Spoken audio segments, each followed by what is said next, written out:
Assalomu alaykum hammaga. Biz bugun Usmon Yusupovning uy muzeyiga keldik. Usmon Yusupov 1900-yillarda tug'ilgan. Mana 01-03 sanasida 03 mart 1-sanasida 1-martda Zulfiya bilan bir vaqtda tug'ilganlar.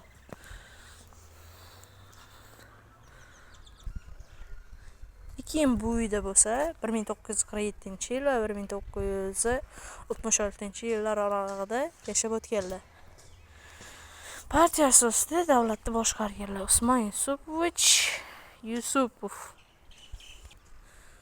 Bu uy muzeyining qoidasiga ko'ra, bu uy muzeyi bo'lgani uchun oyoq kiyimni yechib kiramiz.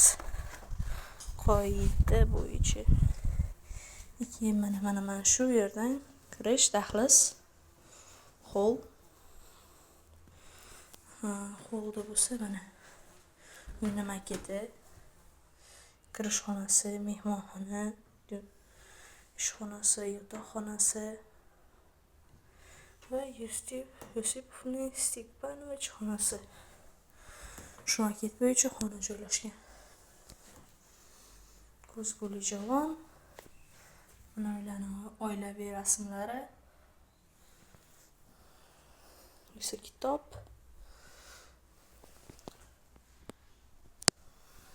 Mana bu yerda katta stenka joylashgan ekan. Sekin kiramiz. Bu bo'lsa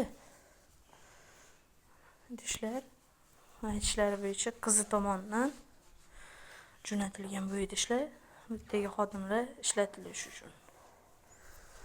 Bu bo'lsa mana bu eski televizor. Juda ham eski qadimgi televizor. Bu esa qo'l tomonidan qilingan rasm. Qo'l mehnati. Bu yerda yumshoq mebellar. Juda ham yumshoq. O'sha payt o'z vaqtidagi juda ham katta obro'si bo'lgan. Stenka hammasi o'sha shikarniy, elegantniy. Bu yerda esa Hindiston yozuviga o'xshagan, lekin prezident bergan kitob. Endi shona. Divan, bu germanskiy soat. Bu soat hozirgi kunda ishlamayapti, lekin bu mexanik soat. Germaniyadan keltirilgan, urushdan g'alaba qozongandan keyin urush payti olib kelgan. Bu xonada bo'lsa, bu ishxonasi, o'zining shaxsiy ofisi, bu yerda o'sha eski nima bo'ladi? Video magnitofon desa, video magnitofon emas. Xullas qo'shiq eshitiladigan narsa. Stoli, mana o'zlari shaxsiy ofis stoli. Odamlar qabul qilib o'zlari shu yerda ishlaganlar. Mana bu yerda pero, qalamlar turgan. Xullas bu yerda shaxsiy ofislar. Bu yerda ham yana bitta xona. Nima bo'ladi? Balkim buni shaxsiy kutubxonasi desa ham bo'ladi. Shaxsiy kutubxonasi. Juda ham ko'p kitoblari bor ekan. Usmon Yusupovning o'zi yozgan kitoblari ham bor. Mana yana bitta. Keyin mana yana bu yerda Usmon Yusupov o'zi yozgan Said Ahmad kitoblari bor. Juda ham ko'p kitobga qiziqqan kitobshunos odam bo'lgan. Keyin mana yumshoq mebellar yana Usmon Yusupovga atalgan, legenga yozilgan narsalar. Bu yerda ordenlarning hujjatlari, mebel, juda ham ko'p yumshoq mebel bor ekan bu yerda. Keyin mana bu xona bo'lsa, ularni qizlarining xonasi. Aynan qizlarining qiziqqan adabiyotlari, Dostoyevskiyga juda qiziqqan ekan. Mana F.M. Dostoyevskiy, Fyodor Mixaylovich Dostoyevskiy. Bu yerda esa yangi kitobini qo'yib qo'yishdi. Deymiz. Aslida kutubxonadagi kitoblarga yoki muzeydagi narsalarga, eksponatlarga tegib bo'lmaydi. Lekin biza eksklyuziv. Mana Shukr bo'lsa mana bu toza charm tagiga bir paxta narsa tiqib qo'yishgan. Qo'l mehnati juda ham qimmat bo'lgan stol ostida.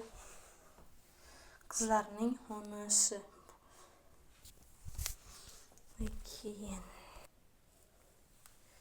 Keyin bundan doimiy kiyadigan kiyimlar, foydalanib kelingan kiyim.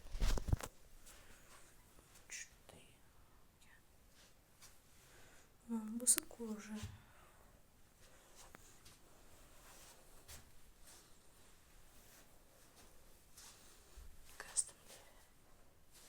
И такой номер. Usmon Yusupov o'ziyotgan temir kravat. Keyin mana bitta bolishlar, mana bu adashmasam bolish, ko'rpa, shunaqa narsalar taxlangan. И такой моментga yozib qo'yishadi. Kiyim jovoni, stenka. Hovlini tashqi tomonini bo'lsa yana bitta zo'r. Mana bu narsa bo'lsa, nimaligini o'zim ham bilmadim balkim. Nimadir ajoyib narsa. Oldingi akfa derazalar desa ham bo'ladi. Bir tomoni ichkarida, bir tomoni tashqarida. Hozirgi ikki taraflama derazalar. Ajoyib. Yaxshi o'ylangan. Bu Usmon Yusupov oilasini oilaviy rasmi. Bu rasmda mana 6 ta farzand bo'lgan. Bunda mana bu qizi bo'lsa, asrab olgan qizi shu bo'ladi.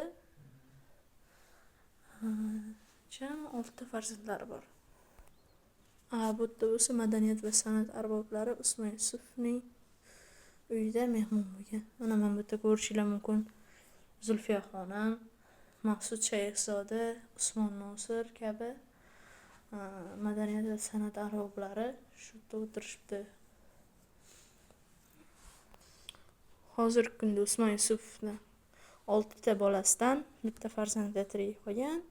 To'g'rig'i tirigi yashayotgani hozirgi kunda bittasi tirik. U ham bo'lsa Zoya Usmonovna. Bu gilamni bo'lsa prezidentimiz hozirgi Shavkat Miromonovich Zoya Usmonovaga sovg'a qilingan. Mana shu yerda yozib qo'yilgan.